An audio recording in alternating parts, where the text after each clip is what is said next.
गीबत उस वक्त तक माफ नहीं होगी जब तक साहिबहू, उसका जो दोस्त जिसकी उसने गीबत की है, वो उसको माफ नहीं करेगा।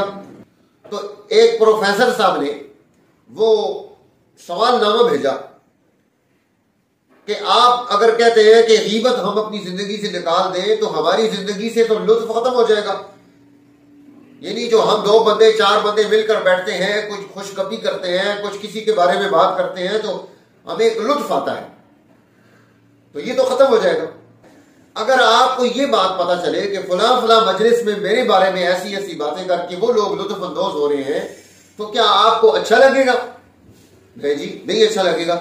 जिस तरह आपको ये बात अच्छी नहीं लग रही और आपकी गीबतें करके लुत्फ अंदोज हो, आपकी बुराइयां बयान करके लुत्फ अंदोज हो, तो आपको भी ये चीज चाहिए कि आप इस बात और इस लुत्फ अंदोजी को छोड़ दें कि आप अपनी मजलिस में किसी दूसरे की बुराई बयान करें।